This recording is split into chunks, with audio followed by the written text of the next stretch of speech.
Without any further delay, let's begin today's event. Clients Calling Mayday, design a benefits technology strategy to answer their distress calls. This is sponsored by Employee Benefit Advisor and hosted by Benefit Express. With that, I would like to turn today's presentation over to your moderator, Bruce Schutan. He is contributing editor for Employee Benefits Advisor. Bruce, you have the floor. Thanks, Phil, and welcome everyone. My name is Bruce Schutan. I've been writing about HR and benefit trends for 30 years for both Employee Benefit Advisor and Employee Benefit News, as well as other publications. Our featured speaker is Scott Evans, Chief Product Officer for Benefit Express, whose role helps shape strategic insight on emerging trends, competitor analysis, and overall business intelligence. He has more than 20 years of experience in client relations, leadership, and strategic planning. Now, the use of technology clearly has revolutionized the delivery and communication of employee benefits, as well as HR and benefits administration. But it also can be overwhelming. I'm confident that Scott's outstanding presentation will answer any distress calls about how to design a benefits technology strategy. Now, we obviously have a lot of ground to cover, so without further ado, I'll turn it over to Scott Evans. Thank you, Bruce. I appreciate it, and thank you, everybody, for joining today.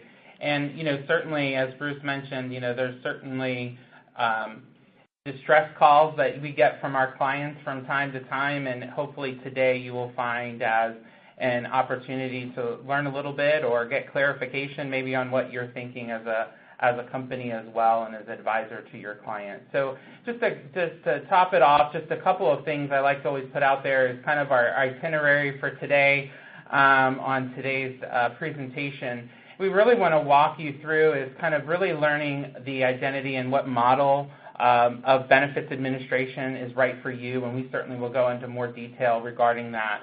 There are definitely options there from an advisor perspective and from a broker perspective.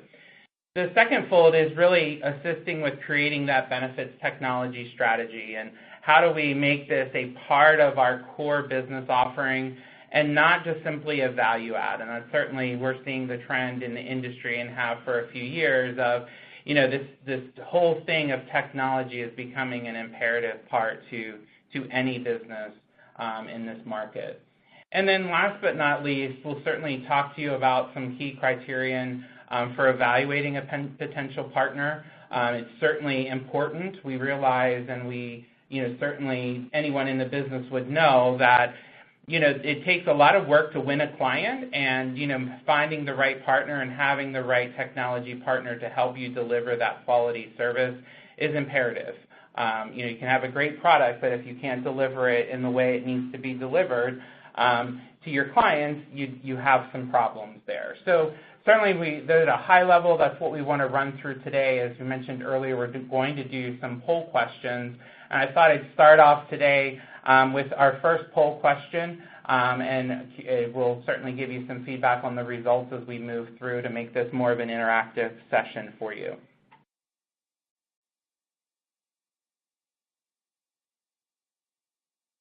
Bruce, turn it over to you to read the question. Okay, thanks, Scott. So our first polling question is, which is having the greatest impact on the use of benefits technology among your clients? Is it compliance, and then the alphabet soup of employee benefits law and regulation, in parentheses, demographic shifts for clients, consumer expectations evolving, need for greater efficiency or cost control, and finally, new technologies such as cloud-based software. So what we'll do is we'll give everybody a few minutes to select their answer. You won't be quizzed on this. A lot of good possibilities there. Okay, why don't we go see what the results are. All right, so which is having the greatest impact on the use of benefits technology among your clients? Our answers. Far and away, it seems like the need for greater efficiency or cost control. Not surprising.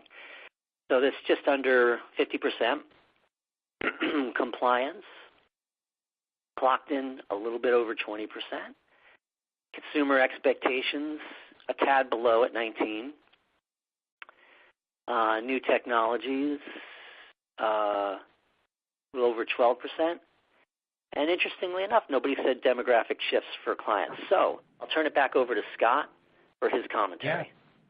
Yeah, it's certainly interesting and not surprising. I've seen this answered a couple of different ways. We actually had a similar question, not the same exact wording, but different audience, and compliance was the highest. But certainly, the group here today and what we certainly are seeing as an industry is that need for efficiency and cost control. And, in most businesses, what they're outlaying for employee benefits is certainly number two in the business of what they're expending their dollars on. So, I think what we have today certainly will address some of those, but certainly interesting responses from the team. We'll have a couple more polls as we go through as well. So not surprising, efficiency and cost control is a big part of what you're hearing from your clients.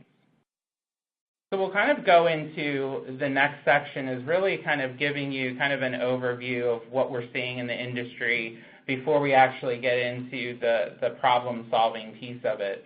But, some of the things that we're seeing from a signs of maturity perspective, which I think is a positive thing for everyone in the industry.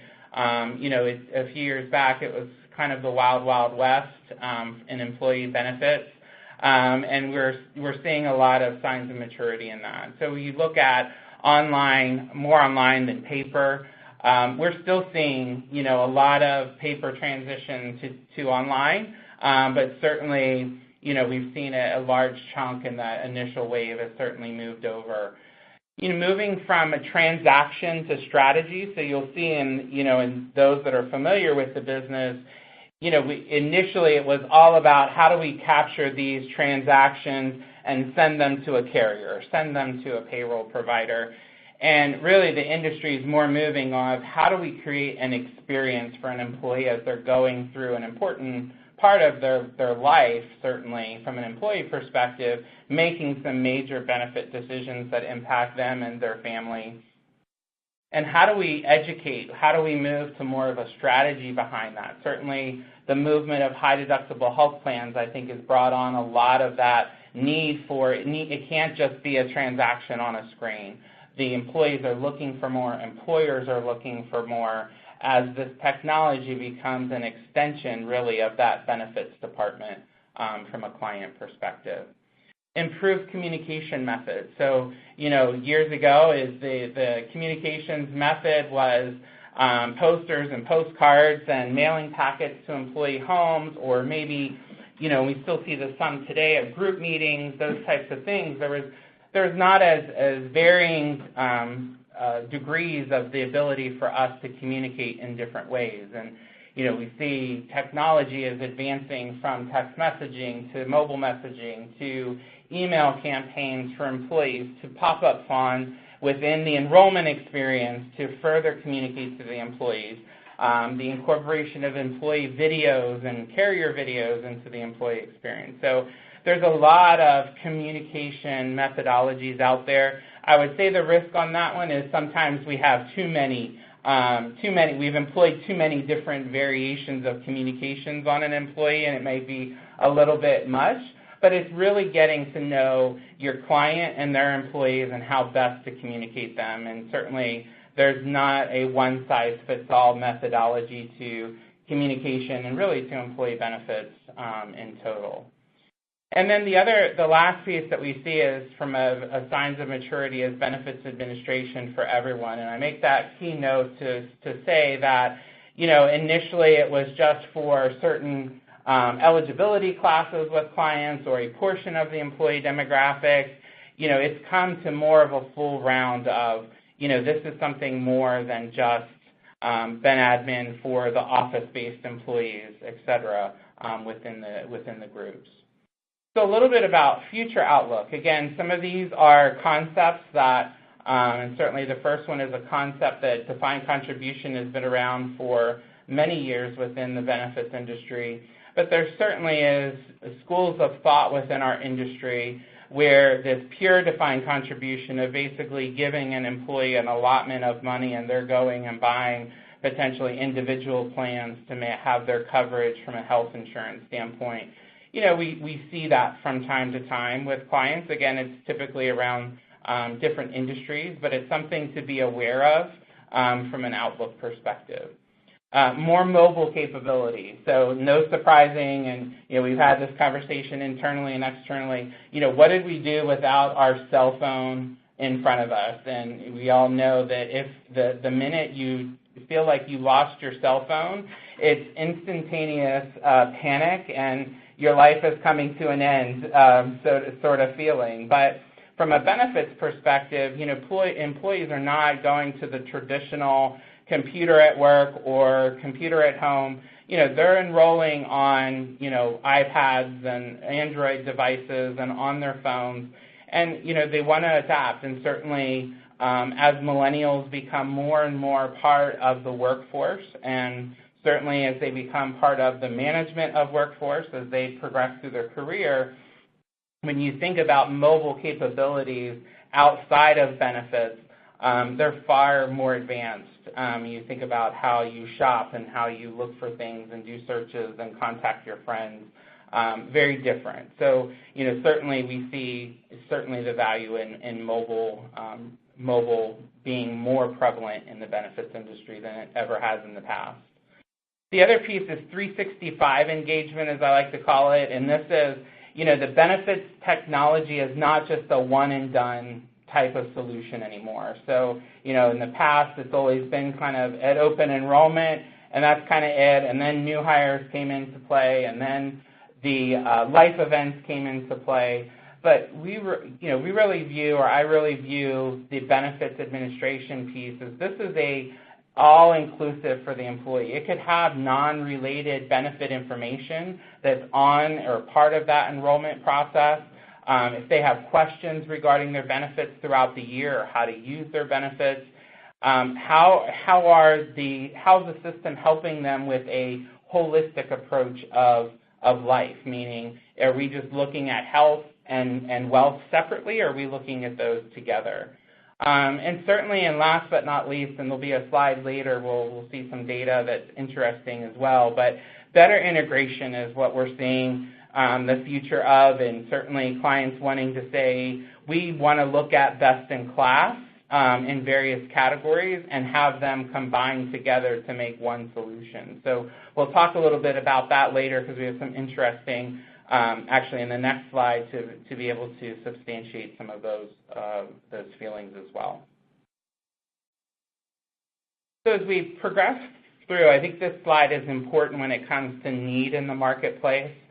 So we certainly are seeing, as we're calling it, being that today is mayday, clients are really moving to more of an outsourced model, and that can mean a lot of different things for clients, and we'll talk about the scenarios that can be later. But looking at this particular survey, in 2014, 2 in 3 employers were outsourcing. Flip that 3 years later, and 3 out of 4 are outsourcing, which is a continual shift that we're seeing, but in a short amount of time, that's a pretty big swift of change that we have there as well. But I think more telling as you go on the bottom part of that particular slide is not only is the increase by segments of the business. So in this particular survey with Guardian, they kind of moved it as less than 100, 100 to 999, and then 1,000 plus, which I think is a good basis to look at. But you'll see that the increase significantly was on that 1,000 plus arena. I think 100 to 999 certainly is a big increase as well. But you definitely are seeing those significant increases in that 1,000 plus market. but it is very relevant in that what I would call mid-market, 100 to 1,000 market there as well. The interesting thing, and as I mentioned earlier on integrations, is this average number of vendors used. This is interesting to me from a provider standpoint, and certainly it answers the reasons why clients are looking for us to integrate with different partners, is the average number of vendors that they're using certainly goes from a low of 2 with the under 100 employees, but goes clear up to 5 when you're talking about 1,000 or over. And that could be, from applicant tracking. This isn't specific to necessarily benefits in the survey response, but it's still a telltale sign of clients are looking for best in class and best in breed, as some call that. But, for us, we certainly are looking at that as an indicator of where the market, is headed, and certainly as professionals in the market, it's a telling sign that your clients have, their vendor pool is expanding, which has a lot of complexity to that when not all of your vendors talk to each other, meaning moving data between those vendors typically is either a manual process or an EDI process, electronic data interface. Those are the pieces that have kind of been, I would call, old school benefits administration. We'll talk about a little bit about that as we get to some of the questions on what you need to find out from a provider perspective or a technology partner. And then the other piece that's very pertinent to this group as well is that survey also is looking at, what are brokers needing more support in? And certainly from a technology perspective, benefits administration ranks very high up there. Payroll integration, so you'll see that word integration made its way again into another aspect or another slide of this as well. Enrollment services, ACA compliance. So this, as we all know, has been a relatively new piece to our industry in the last few years. But certainly ACA has its complexity, certainly has had its is it on, is it off approach, which has all kept us all in the industry kind of on pins and needles. But needless to say, the ACA that we have currently and the requirements, there's a lot of client compliance and documentation. So when you think of benefits technology, it's not just helping with the communication and the transaction, it's helping the employer with that compliance aspect as well, and certainly ACA has been a big part of that. And then HR management capabilities is another one. So things like onboarding, things like performance management, those types of things that clients are asking more about, certainly to their broker partners. So what does all this mean for you? So all these graphs and all these things on a page, what are we trying to get across to you before we kind of get into the solution piece of our presentation? But the fact of the matter is we know that technology is going to continue to evolve, and it's pretty fast-paced of evolving. So as those of us that are in the industry and certainly professionals like you all, it's probably not a day goes by that we're not hearing something change. Just recently the HSA contributions were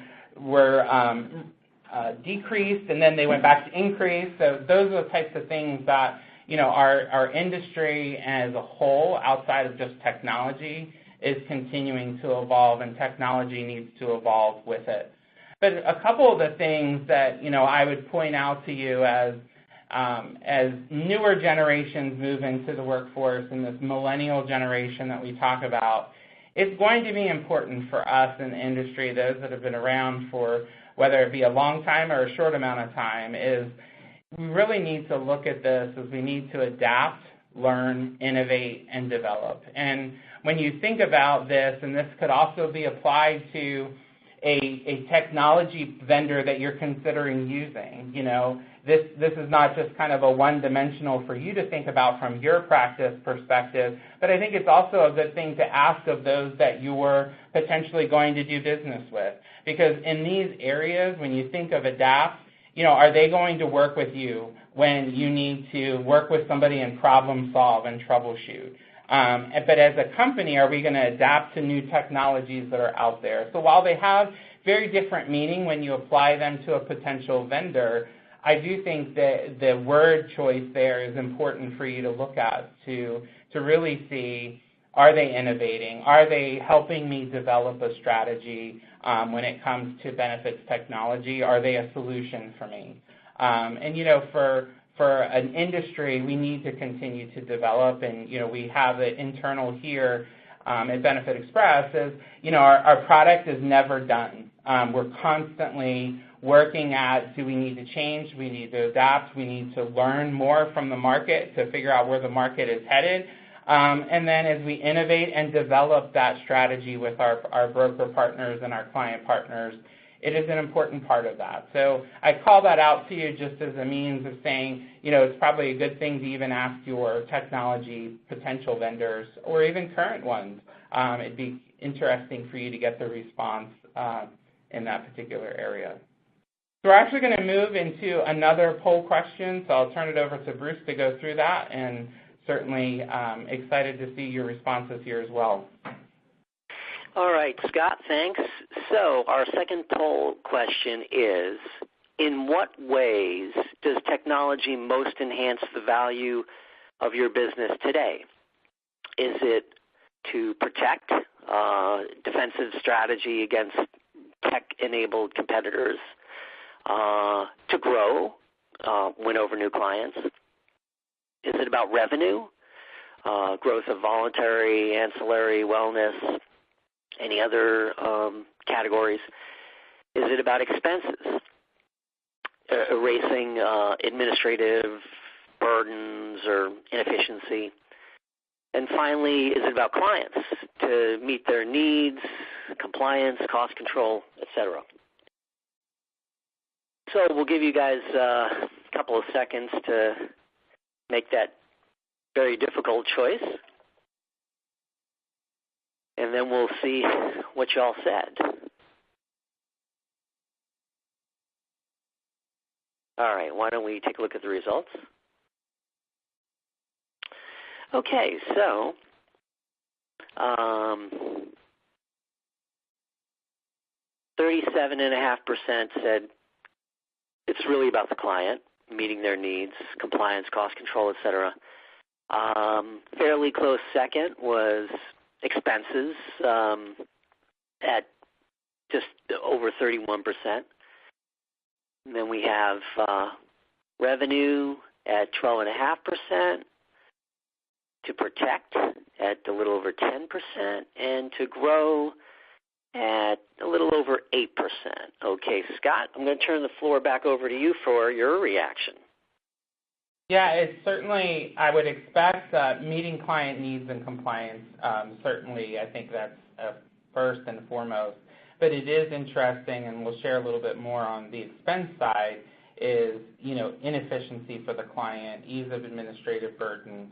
I think that all comes into, and I think this slide really tells us in the results, that it can't just be kind of a one-stop solution of, technology. There has to be more to it. So, this really brings you, and it helps you as you kind of formulate your strategy as well, is really getting to the client of, what are their pain points, what are they trying to accomplish as a company, and really have a technology solution that helps you fill those or answer those questions. And, from that perspective, I think clients' needs and compliance kind of go hand in hand with the expense. So there has to be a very distinct balance there of those, and certainly technology's piece of that is to really help give the platform and the means to be able to do that as well. So very interesting results, again, which we will share with you guys in the post. So those of you that want to kind of use this from an internal perspective, you'll certainly have the results here as well, which I think is important. So as we kind of walk into what I'd like to, for me, this is the part I like, is the solution piece of it. And we've kind of really broken it down into a couple, 3 steps, and we want to kind of walk through each of these and really kind of give you the information, that we see. But really, from a step 1 perspective, is really how do you assess your readiness as a company, as a provider or as a broker or as a consultant. What if I'm getting into this technology world, or if I'm currently in this technology world, I think this is very applicable to you as well, is to really do a end-to-end assessment of where your particular, whether it be your office or your company as a total. So as we go through this, I put in a quote here, and I certainly won't read it verbatim, but I think some of the things that we have here is, smart brokers know a successful benefit enrollment requires taking a long-term view and holistic view. And that's one of the things I would encourage you today as we go through all of this is don't think of this as a very one-dimensional solution. This is you can have a lot of different aspects of the solution that can help not just in the benefits arena, but help with the CFO, help with the chief HR officer. There's a lot of tentacles that benefits has within a company that I think we should continue to explore, but not limit ourselves and our solution to just medical, dental, vision, and disability plans, just to name a few. Obviously, as we know, there's many out there as well.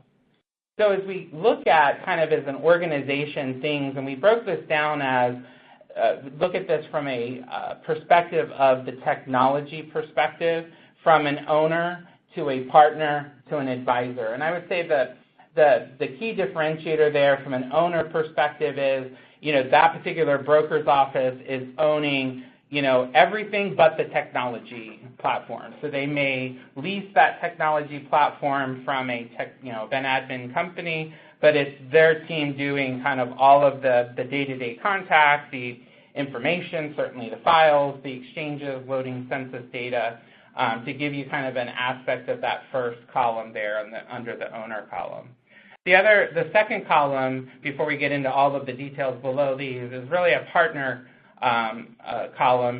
That aspect is where the broker is selecting from a very long list of ben admin providers, some key ben admin providers that they're going to work with, that the ben admin provider is going to do all of the day-to-day, the heavy lifting, as I call it, but the broker is really looking at how do I bring this partner in, but they're not having to do, they're not having to load eligibility files, those types of things as well. And then to the right there, you'll see advisor. So really they're sitting in a capacity as what you would expect from an advisor is they may bring in, multiples of ben admin providers that come in and do an RFP process and go through solution orienting, not necessarily from a small list, but from a much larger list from that perspective, and they really sit as more of a subject matter expert advisor as opposed to what I would say involved in the day-to-day aspects of that. So, the value proposition for that particular, in those particular categories, they're very different, and there's also needs that are very different for you, and certainly staff that's different for you as well. So as you look at who is the platform administrator, I think is a telltale sign is, that certainly changes as you go from left to right, from, the broker as the owner to the technical consultant to the ben admin provider is owning that. And then who's contracting with the software provider. Obviously that changes depending on what model you have. And I think that the thing with the model is to make sure that you have the internal expertise for those models as well. So that's an important aspect of it. As we go through and we certainly look at and evaluate what platform is the best or what product or business model is the best for a broker, it's important to kind of have a unbiased view and really have an honest view of what it's going to take from a work perspective. So if you think about from a ben admin technology company, we have multiple positions here that do multiple things. Well, that all isn't going to go away if you become, under the owner business model. So it's important to understand what you're taking on from a work perspective and making sure that you're able to be successful in that. And certainly, control is, if you look under the considerations there, you do have control of the software. Typically, we're seeing one solution in those scenarios. There are others out there that may have multiple solutions, but I would say the standard is probably more of a one solution market. So again, it could be a limiting factor from a client perspective. Resource requirements, I've mentioned it a couple of times already, but can't draw enough attention to that. To be successful, you have to have the internal resources, both from an expertise perspective as well as a capacity perspective as well. And then compliance and security. Those are the things that, that we wake up every day, all of us here, there's every day in the market of, in the world of retail, from retail to credit reporting agencies, security is a big aspect of that. So it's important for you as a potential provider to really look at that and make sure that you're looking at that holistic approach as opposed to adverse to higher fees. And we'll talk about that in a minute as well. So from a partnering perspective, and certainly we're seeing, the biggest part of the growth is, that partner may have a couple of solutions that they have from a menu depending on the client, and maybe it depends on the client wants different options for them. They have the ability to scale, so in those particular situations, your sales team would not be limited by maybe an internal capacity if you owned and you did all the work within the platform. But in the partner model, you're really looking to your technology partner to really provide that. So it does give you the scalability, and it allows your producers to produce, and you have the team of experts behind you. The next point is trust and experience. So important to the piece of this is, you want a partner there that you can trust first and foremost, but certainly has the expertise to be able to deliver and make you proud to your client as well. And then, of course, compliance and security is certainly takes on a different aspect when you're dealing with a technology partner from that perspective as well. Then as you go to the right, and I'm not going to go through each of these, but certainly you have flexibility of choice. Some of these are common as you go through each of them. But I think the biggest thing as an advisor role is allowing you to be that flexibility to bring in multiples. And we certainly have an aspect of the business that is with that as well. So, the one thing I would say as you look at these different models, again, we'll be sharing this presentation with you as well, is, I would encourage you to don't look at, I've seen too many times that brokers have actually looked at, the owner model where they're leasing the software. And because it's a lower price point, right, because the technology provider is not providing additional service per se on top of that and open enrollment support and those types of things, they tend to go to, price conscious, will go to the cheapest price. But I would encourage you, if you were looking at that, and it's certainly a model that a lot of our providers have out there, but I would encourage you, if you're looking at that model, or maybe you're evaluating that model that you currently have, is don't forget the internal costs that you're incurring as a result of that as well. So it's not just the PEPM or the cost or the block of business that the technology provider may charge you for.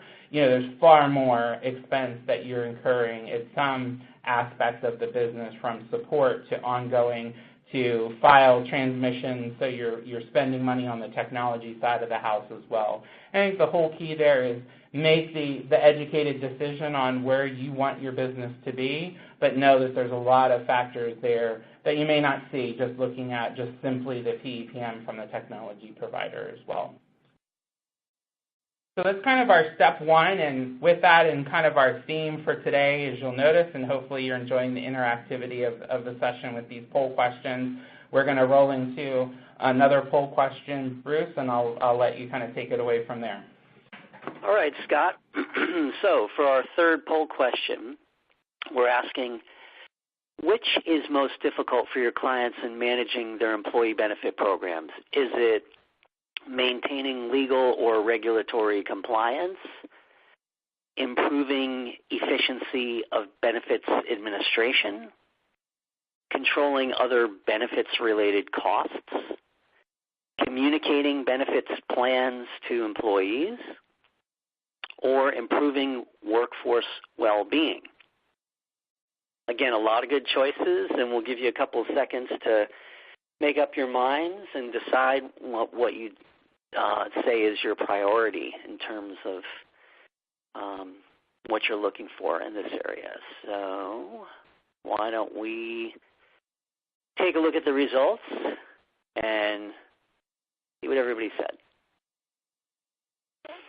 All right, so nearly half said improving efficiency of benefits administration. It kind of mirrors the answer in the first polling question. And there's not even a close second around, really. Communicating benefits plans to employees clocked in at nearly 16%. We've got maintaining legal or regulatory compliance at just under 14%.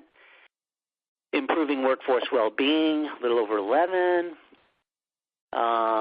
And tied with controlling other benefits-related costs. So, Scott, I'm going to turn it right back to you for your reaction.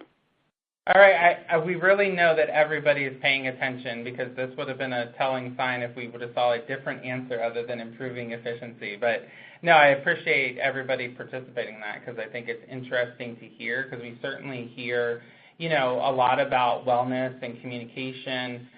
Certainly as a company, we hear a lot about that, and it's a good testament to, not that it's not important, but that improving efficiency is really what you're looking technology to do for you, and certainly over the years has evolved into a much better process for everybody as we go through that. So thank you for participating in those, and we'll actually have one more as we go through as well today, but it's certainly appreciate the effective efficiencies, and that's something certainly we should strive and push technology to do on a daily basis. So as we switch from the model, we kind of talked about the three different models, to really, how do we create a benefits technology strategy for your business? And, we put a highlight on the fact that we're looking at this as not just a value add that, I have to have it because a couple clients hear about it or want it.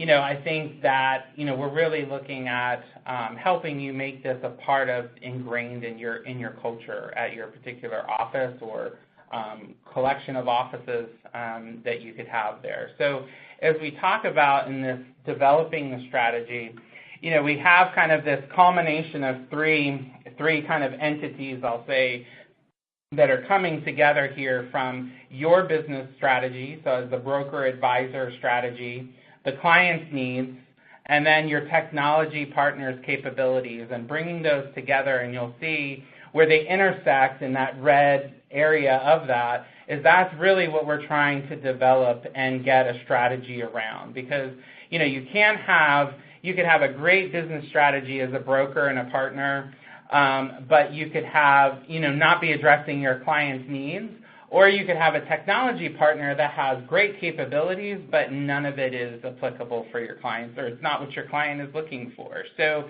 there's always that combination of those three that, I suggest any consultant, any advisor to a client is really understanding what are those clients' needs.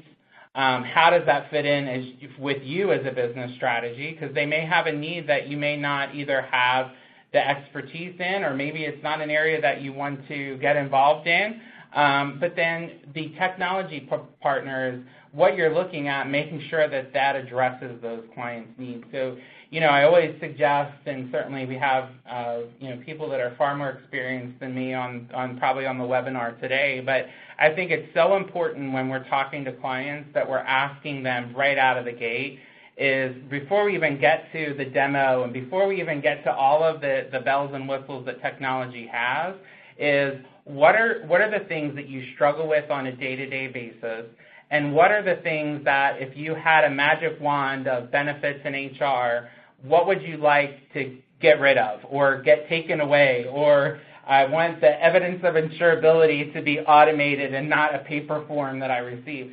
I think it's so important that we hear from clients before we develop a strategy, and certainly this will help you in developing your business strategy as well as you go out to meet with clients or continue to meet with the clients that you have as well. So, some of this is probably a reflection of those of you that have embraced technology and have been in it for many years. This is probably a good stop and pause section just to kind of look at that and making sure that we're sourcing solutions that meet the client's needs there as well. Some of the other things, key questions about your business that you'll want to look at, and I think this goes into play when we think about the model the business model that you want to use, as far as whether it's a technology, it's what I would call a partner mentality or an advisor mentality, is really understand, in-house, what you're doing from a size of the firm to technology to expertise to expense. I think it's important to know all of that, right, to make that informed decision of what business model, works best for you, so that you're not just looking at the PEPM, so to speak, of the technology vendor, and you're looking at kind of that holistic approach as well. The other piece, as you look at this too, is, what is the profile of the client? So, this is so important as well, and getting back to kind of my soapbox of asking clients the pain points of clients. But, industries, the workforce, the age, the use of tech, are they a technology company or are they a manufacturing company? How complex are their benefits? How do they manage benefits, right? So every employer has a different ability of how hands-on they are with the employees, or they let employees kind of do their pieces of the puzzle as well. Integration points is another piece that we really need to understand with the client, and that is integration points, meaning how do we connect with the human capital management, payroll side of the house? How do we connect with carriers? How do we connect with payroll pieces? How do we connect with COBRA providers? There's a lot of integration points in technology with benefits that, really you need to understand so that you're developing that strategy for the client. And then last but not least is their use of HR technology as well. So I think that's very important. Is this the first time that they've really dealt with technology? Is this something that they've been on a path of, that they just recently did a migration to a new payroll provider? How are they using the technology? How do they feel about technology? So that you're really able to come up with that solution. And these are all points, valid points to be asking a client as you're getting to know them in the process of developing that solution for them. So as we move kind of into that step 3 piece for the remainder of our time today, and certainly we'll have a poll question and some question and answer time as well, but really understanding the key criterion for evaluating a benefits technology partner. We really view as the partner is your expert. They're your subject matter expert regarding benefits and how you utilize them and the information you're going to need from them. So as we go through these slides, I certainly am not going to read every aspect of them, but I wanted to pull out for you kind of some of the things that, I think is important. And I think it's important for you to understand the business model of a benefits technology partner you're considering, from ownership to I can't speak this afternoon, to reputation in the market, pricing models, will they be able to ebb and flow depending on what you need as a provider and as a advisor to the client? What carrier partnerships do they have? So again, validity in the market, making sure that they have a model. And some of this you may uncover that it's a different model that wouldn't fit with your particular strategy as you as the broker advisor. So that's important to kind of unearth those in the beginning phase of the process as well. The other piece is, and I even put this as second, which some may put this as first, but I think get to the person that is your provider, I think it's important to understand their model first before you ever even get to the software features. Because they could have great software features, but if they're not the right partner for you, it's really not going to give you the value that you're looking for. So, some of the things from the software features is certainly the data is important, of who stores and transmits the data. What is their infrastructure and Q4 uptime? I mean, that's important. You can have a great tool, but if you have a technology provider that can't deliver that in fourth quarter, which we all know is I always call it organized chaos of the year, it's a great tool, but no one can access it. It really diminishes the return for you and your client. User experience is a big part of this. So, we focus a lot here on our product from a user experience to get more towards that, easier to navigate, more intuitive as they go through the process, and introduce tools into the experience to help them make these decisions. And I think when you think about benefit decisions, they're pretty big decisions you're making, and the average employee is not necessarily spending the time that they would if they were going and researching a car to buy or something of that nature. The other pieces are integration, and I would say last but not least on this, just to draw attention to, is proof of security. So, security audits, as I mentioned earlier, we're constantly hearing about breaches that are happening in whether not necessarily in the benefits technology industry, but certainly in the broader retail markets. We're certainly here. It seems like every week we're hearing something. So, it's important to look past the demo, as I call it, and really look at under the hood of, what are the audits that you have? Are you high trust certified, which is probably the latest and greatest certification from a security standpoint? What are the processes that you go through? What is the annual audit that you go through from a third party as well? Those are all key things to hopefully get you to a comfort level that you're not having to worry about a potential technology provider that's not going to make you feel proud to have as a technology provider.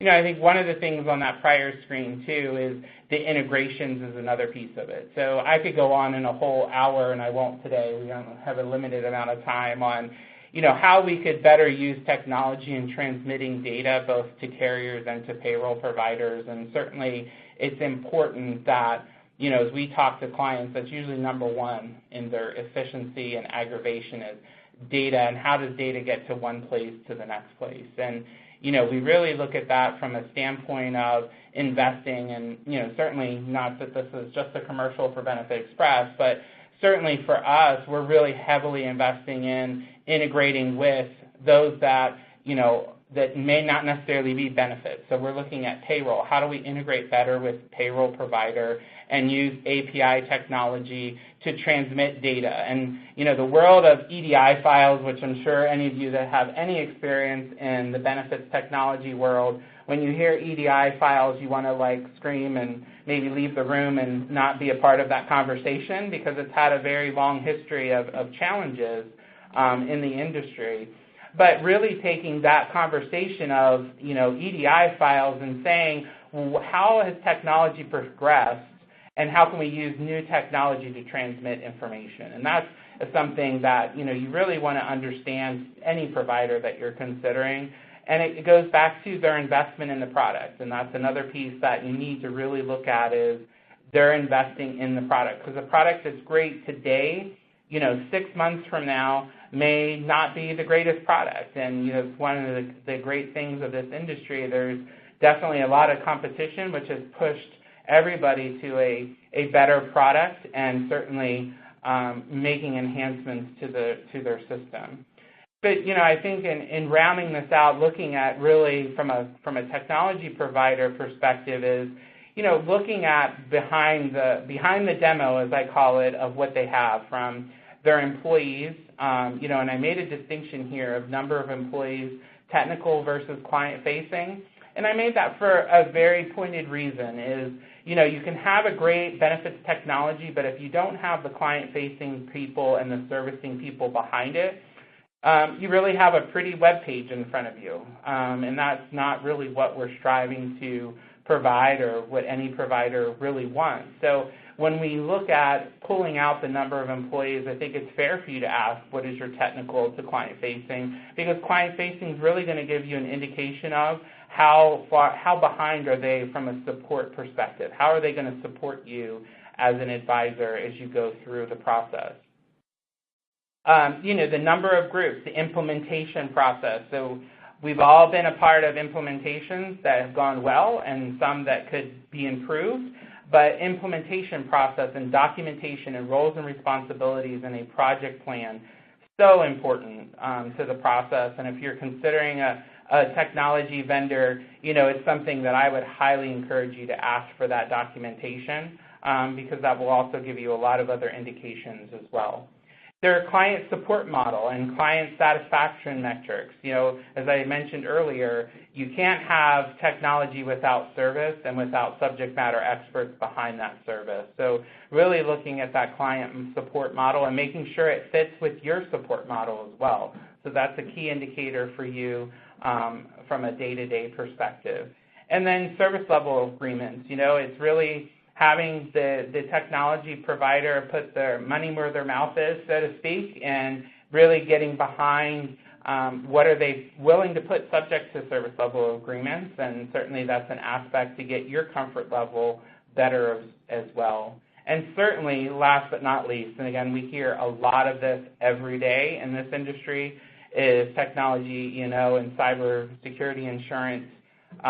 Making sure that they have that coverage that should be part of your contract for any provider that you're considering using.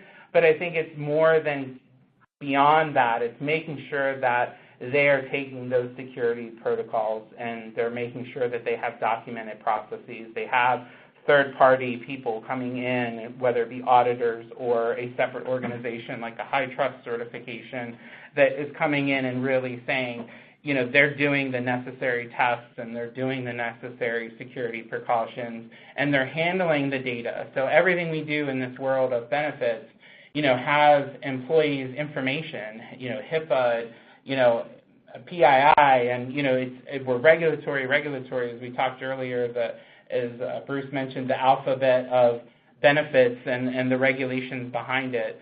That is an area that I would tell you, get beyond the demo and get into the nuts and bolts of that company and really understand where they're headed as a company, where they're going to be as a partner for you, making sure that matches up, and making sure that they're going to take the care of your client the same way you view care of your client. So you're highly hyper-service oriented, which is great. It's important to have somebody as a technology provider that is just as, or if maybe they're more than, from a service perspective. As I said earlier, can't say enough, is, technology without the service behind it is just a pretty screen, and we hope that by giving you some of these things to look behind or look beyond the demo, that'll help you in your evaluation of that as well. So we wouldn't have ended our session without having another poll question. So Bruce, I'll turn it over to you, and then we can go from there into question and answer time. Okay, Scott. So how many benefits technology partners interact with your business? I don't leverage technology today. I have tested several, but not sure we're committed to any. I have a single vendor. I have 2 to 4 partners that I use to cover most client needs, or unlimited. I use partners based on my client's needs.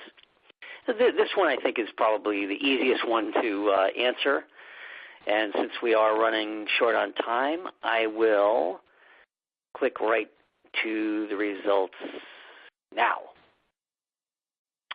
Okay, so we've got 44% saying 2 to 4 partners. That kind of seems to fall within sweet spot talked about earlier. And then, interestingly enough, 32%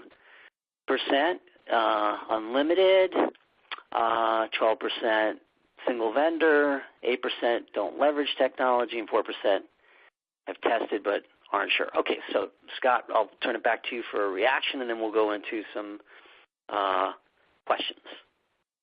Yeah, as you mentioned, Bruce, I think it's great that the most responded to is right within that sweet spot of what we were talking about earlier as well. But I do think intriguing out of this is the unlimited piece. And, I think we're seeing definitely in the market of, I think it's just as the market gets better and the technology continues to innovate of the use of these unlimited partners, because clients' needs are going to be very different from client to client. So, certainly it's very good information and certainly, eye-opening in some aspects, but certainly confirmation of kind of what we're hearing in the market as well. So, Bruce, I'll turn it over to you from a question and answer perspective. Okay, great. Thanks, Scott. So just a quick program note. Benefit Express will follow up to any questions that are in the queue that we didn't get to. And a PDF of the slides as well as a recording of this session will be sent out to you in a follow-up email. So why don't we go on to the question. So here's a pretty good one. What is the difference between API and EDI? I actually wrote an article recently about API. So Scott, I'll hand it back to you on that one. So I don't want to geek out on this aspect of it, but we'll give you kind of very basic and simple. That's how I kind of live my life is, when you think of EDI compared to API. So we'll tackle EDI that is the traditional, the information's captured in the technology then generates a file that then is transmitted to whether it be carrier or payroll provider. It can be used interchanged. Then they actually take that file that's based on their requirements and then import that into their system and load it in their system. So you think about, from that perspective, a new hire going into the system under an EDI scenario, it could be 30 days before they actually get a card. So there's time delay of EDI files typically are done on a weekly basis. Then carriers have days that they're loading or payroll that they're loading. So there is lag time there. So I would say that the difference with when we talk about API with this is API is a way for us to connect our database to the carrier or to the payroll provider's database. So what that allows us to do, and I'll give you the instance from a payroll perspective, is if an employee goes in or a new employee is added to the system, that information is going to automatically be moved into our system for then the employee to take their actions regarding benefits. And vice versa. Once the employee is in our system and they're making their benefit elections and they're going through and saying, I want medical, dental, vision, and my spouse and children, that information is getting sent back to the payroll provider real time. And some of that real time just does vary. It depends on how frequent the file, but we do have one in particular here that is actually real time, so there's only a few seconds delay. So really API, when you think about it, is really a replacement of EDI. It's really, in my view, it's kind of the next generation. Got one other question, which is sort of related. Given the proliferation of HCM solutions in the market, how would you generally assess their ability to integrate complex benefits data with few, if any, glitches? And I know that this is where the API comes into play, so feel free to flesh it out. Sure. I think that certainly we're seeing more of interaction, at least from our perspective, with human capital management software. And, certainly in some cases they may have their own benefits module within that. It actually, using a solution like ours and plugging it in via API to a human capital management is actually an easier process because the complexity of those benefits is then housed in the benefits administration tool. So think of that, the technology of benefits administration is going to house all of that complexity. And really the human capital management system really becomes then a repository of whether it be deductions or elections. So it's not having to handle kind of those more complex. So as I mentioned, as a company at Benefit Express, we have several that we have API connectivity with, and it's actually made the process easier. And I think the key to that is making sure that the setup is correct from right out of the gate. So this doesn't take away from setup is key, as I mentioned earlier, even from an implementation perspective, but setup of something like this is key to the success of it, and making sure what we consider medical is what they consider medical from a deduction perspective. We're out of time. Scott, thank you so much for the presentation, and everybody for attending. We hope you have a great day.